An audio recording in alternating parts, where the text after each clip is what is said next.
Malaysia today is a country with 59 years of independence. But long ago, on this day, 68 years ago, Malaysia, then called Malaya, was under British rule, and the Communist Party of Malaya fought against them in the Malayan emergency for our independence. They were portrayed negatively for this, with little reason. What if the Malayan emergency was just declared by the British against them in order to keep their colony and to stop the spread of CPM influence? I'm researcher Yu Xiang, and today I will be talking about the Malayan emergency from the perspective of the Communist Party of Malaya.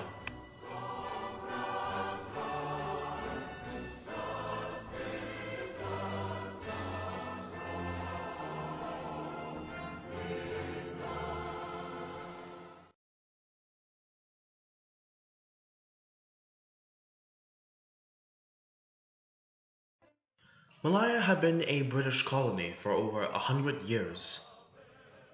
The British exploited the natural resources of Malaya, such as tin and rubber, for their own profit for the British Empire.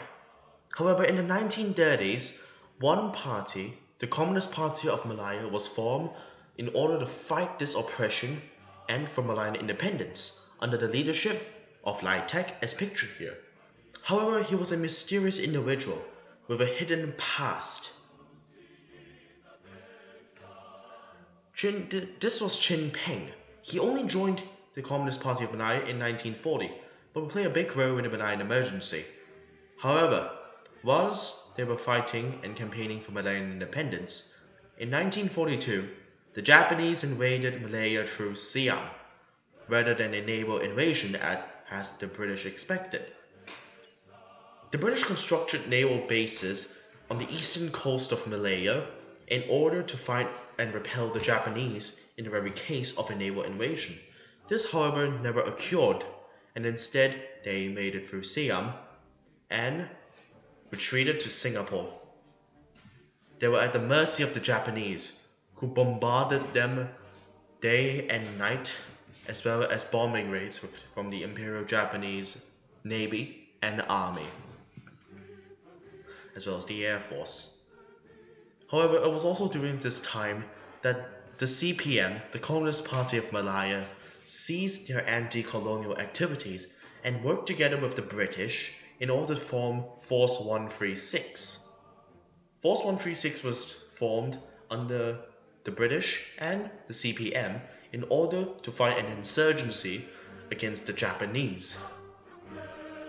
Although their effect on the Japanese in Malaya was low, they provided some hope to the people that the Japanese could be repelled.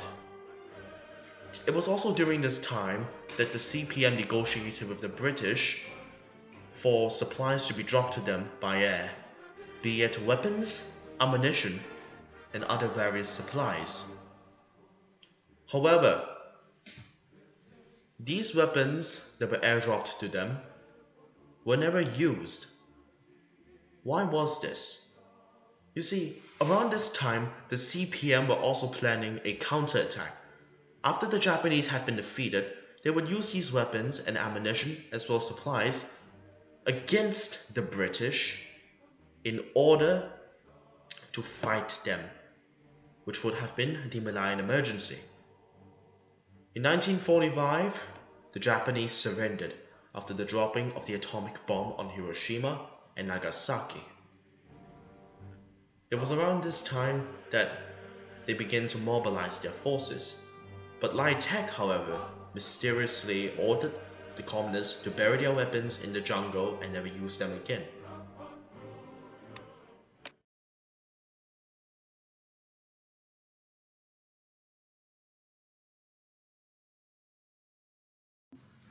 Malaya, September 1945. It was around this time that the Japanese had surrendered to the Allies and they handed back Malaya to the British. In the meanwhile, however, as the British arrived, the Japanese prepared for a surrender ceremony. Here we can see the Japanese governor of Malaya, going into the old Parliament building in Malaya for the surrender. In the meantime, a military parade had been held in order to celebrate the British and Malayan victory against the Japanese. Here we can see members of the British military as well as Communist Party leaders and their soldiers who fought against the Japanese in World War II. They were, however, not given independence, but instead were given a small sum of 240 Malayan dollars as well as a copy of a speech congratulating them for their struggles. In the meantime, however, the CPM achieved one thing. They achieved one thing that they could not have done before World War II, and that was the legalization of the Communist Party of Malaya. Quickly, after World War II, they began campaigning for Malayan independence since they were now legal, and so far, they had been the biggest party in Malaya with the biggest support. Now they were legally campaigning for Malayan independence, but however, this had fueled fears since they also formed trade unions in order to help the workers who were exploited by the British. The CPM would however go to extreme measures such as violent riots, strikes, which often ended in peril. However, there was this one event which caused the Malayan emergency, but was just a catalyst. The murder of 3 European plantation owners in a rubber estate, which triggered the Malayan emergency.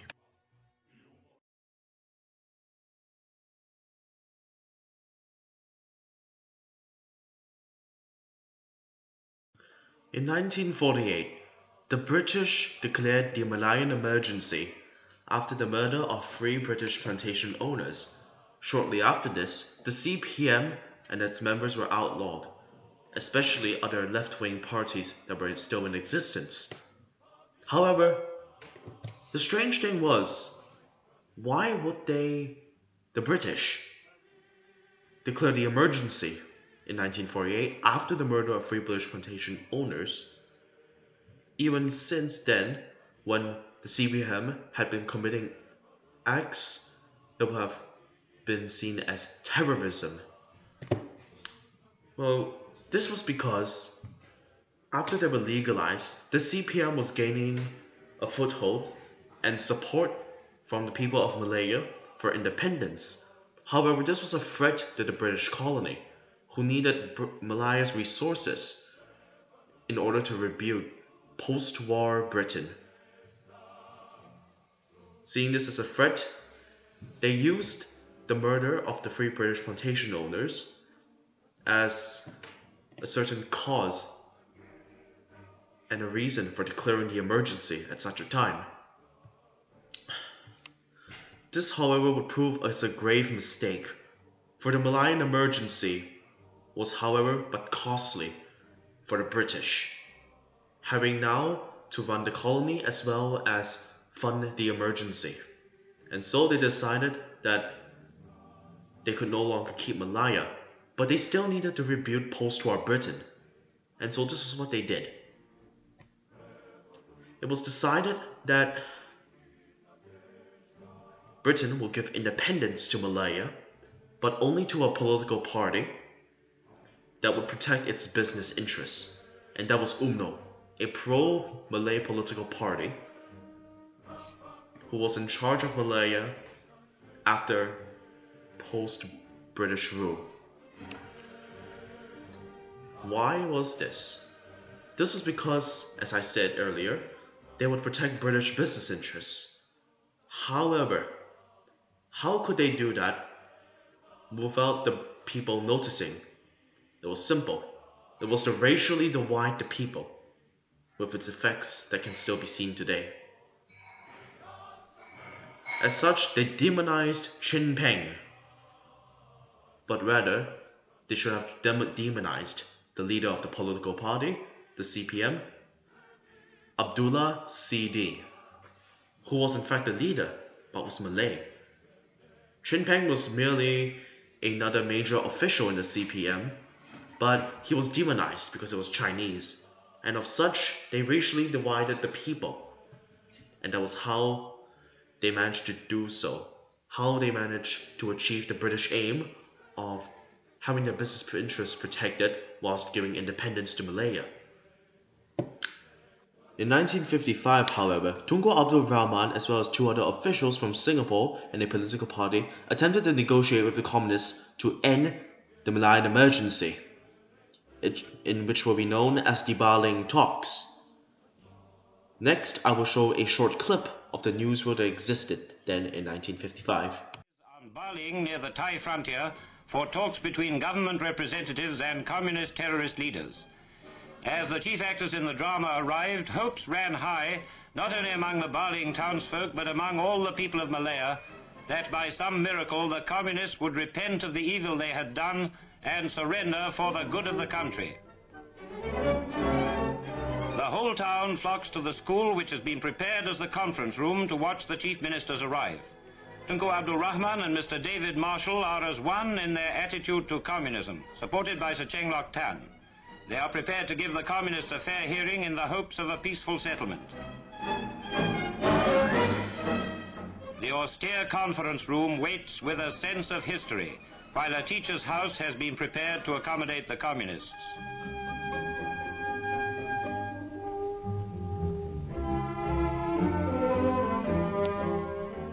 There is little ceremony in the arrival of the communist delegates. Two ordinary police trucks with hard benches picked them up at the jungle edge and brought them into Baling. All necks craned for a glimpse of the #1 terrorist. There he is, that's him. Chin Peng, directly responsible for a brutal 7-year campaign of murder and terrorism against the ordinary people of Malaya. In 1957, Malayan independence was granted to the ruling party, UMNO, and immediately support for Chin Peng's emergency was lost slowly, but the emergency would only be officially halted in 1960, 3 years after Malayan independence.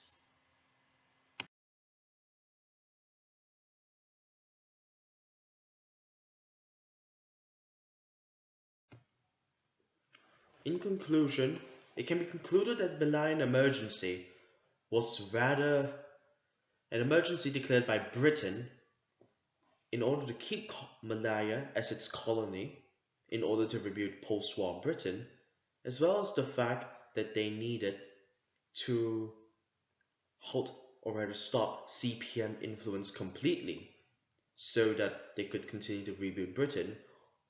However, this was not the case since Britain now had to run the colony as well as deal with the insurgents, the CPM. However, in order to stop this, they gave us independence, Malayan independence, in 1957. However, under the condition that UMNO would accept it, a pro-Malay political party that would protect the economic system of Britain and its business interests as well to rebuild post-war Britain. As such, that was why the Malayan emergency was declared and why we have our independence in 1957. However, despite this, one of the most last-longing effects of this emergency is however quite shocking. Racial divide.